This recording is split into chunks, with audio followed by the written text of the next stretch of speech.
తెలుగులో కొన్నాళ్లుగా సరైన హిట్ లేని బెల్లంకొండ సాయి శ్రీనివాస్ నటించిన తాజా సినిమా భైరవం. ఆయనతో పాటు మంచు మనోజ్, నారా రోహిత్ కూడా కీలక పాత్రలో నటించారు. ప్రముఖ నిర్మాత బెల్లంకొండ సురేష్ వారసుడిగా అల్లుడి సీనితో ఎంట్రీ ఇచ్చిన శ్రీనివాస్ తర్వాత స్పీడున్నోడు, జయ జానకి నాయక, సాక్ష్యం, కవచం, సీత, రాక్షసుడు వంటి సినిమాలో మెప్పించారు. తమిళంలో హిట్ అయిన గరుడన్ సినిమాని తెలుగులో భైరవం సినిమాతో మంచు మనోజ్, నారా రోహిత్తో కలిసి తెరకెక్కించారు. ఇటీవల రిలీజ్ అయిన ట్రైలర్ కి భారీగా రెస్పాన్స్ వచ్చింది. ఈ మూవీని తెలుగు నేటివిటీకి అనుగుణంగా చేర్చారు.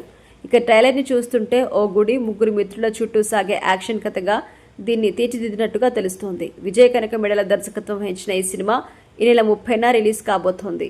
అయితే సినిమా మరో 2-3 రోజుల్లో విడుదల కానుండగా బెల్లంకొండ సాయి శ్రీనివాస్ కి సంబంధించి వీడియో ఒకటి వైరల్ అయింది. తన సన్నిహితులు భైరవం యూనిట్ సభ్యుల సమక్షంలో ఆయన రిలీజ్ కి ముందే సెలబ్రేట్ చేసుకున్నారు. ఒకవైపు బాణాసంచా కాలుస్తుండగా శ్రీనివాస్ కేక్ కట్ చేసి భైరవం బ్లాక్ బాస్టర్ అంటూ నినాదాలు చేశారు. ప్రస్తుతం ఆ వీడియో వైరల్ అవుతుంది. ఈ వీడియోని చూసిన నెటిజన్లు రకరకాలుగా కామెంట్లు పెడుతున్నారు. రిలీజ్ కాకుండానే సంబరాలు చేసుకోవడం మరీ ఓవర్గా ఉందని, ఇండస్ట్రీకి ఇలాంటివి మంచిది కాదంటున్నారు. మొత్తానికి ప్రీ రిలీజ్ సెలబ్రేషన్స్ లో భైరవ మూవీ హాట్ టాపిక్ గా మారింది. ఇక బెల్లంకొండ శ్రీనివాస్, మంచు మనోజ్, నారా రోహిత్ 10 ఏళ్లకు పైగా హీరోస్ గా ఉన్నా వాళ్ళకి సరైన హిట్ లేదు. అయితే ఇప్పుడు భైరవం మూవీ ఏకంగా 50 కోట్ల వరకు బడ్జెట్ పెట్టినట్టుగా వినిపిస్తోంది. మరి ఈ ముగ్గురు హీరోల మార్కెట్ పరంగా చూస్తే ఇది చాలా పెద్ద మొత్తమని చెప్పాలి.